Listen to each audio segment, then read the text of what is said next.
My name is Jesse Gomes. I am the Program Director of the Funeral Service Program, Associate Professor, and UDL Teaching Fellow. We are designed to be a 2-year associate's degree program. Interested students would take their prerequisite courses and then apply to our program. Once they're in the program, it is 4 semesters long.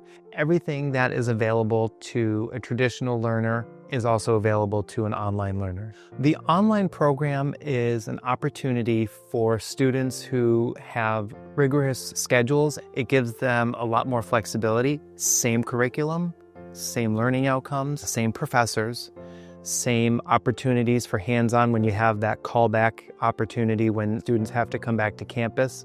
They have the same exposure as an on-ground student. The immersion weekend, or what we call the callback weekend, is over the course of a weekend, so a Friday to Monday.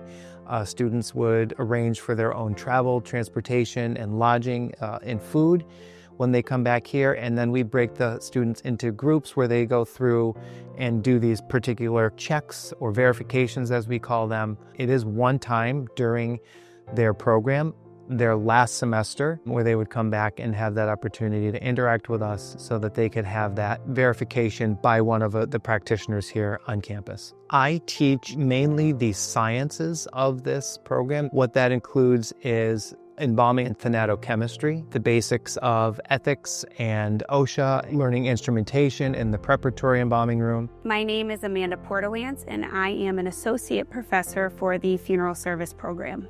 I teach the art side of the curriculum. I teach the management and communications class, where you'll be learning about running a funeral home and how to be a funeral director, as well as doing hands-on portions. We do mock removals, we learn flag folding, we write obituary, a funeral service law course where we learn about funeral service liabilities.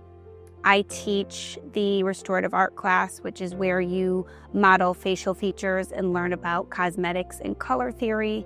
And I also teach the internship course. They will cover everything fundamentally from running a funeral establishment, embalming human remains, OSHA requirements, Federal Trade Commission requirements.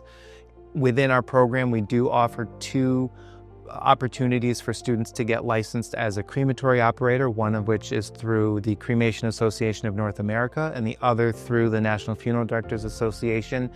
Students have an opportunity to go to the Connecticut Office of the Chief Medical Examiner. We also have the opportunity to go to a local medical school and cadaver lab to explore dissected donors, as well as the state-of-the-art embalming suite, where we will do practice embalmings on donated human remains and do our practical examinations there.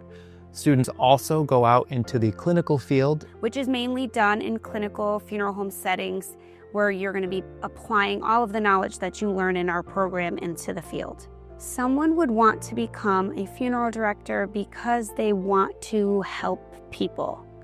I think that the most rewarding aspect of this career is guiding people through a difficult time and being able to help them when they're in need. It's very rewarding to also reflect on that. So there's a wide spectrum of opportunities outside of just traditional funeral home, funeral director, and embalmer. There's a lot of opportunities for students to hone their skill into an area that they originally thought they would go into, or maybe even found their way to. Some of our students find themselves wanting to be more involved with the mortuary side, and they may find their way to a trade service that is particular to that. Some of our students are gainfully employed at the Office of the Chief Medical Examiner. Some of our students go into pre-need sales, where they have to be licensed as a funeral director and embalmer, but they're just tailoring their skill to someone who wants to prepay or prearrange their funerals. Funeral service is a very traditional type of industry and business, and the profession needs to have that ability to maintain some foundation. There may be new ideas and new generations coming in, but the core of what we do, that cornerstone, is service to grieving families, taking care of the deceased, maintaining public health, and helping people navigate through those grief processes when they come to us at the funeral home.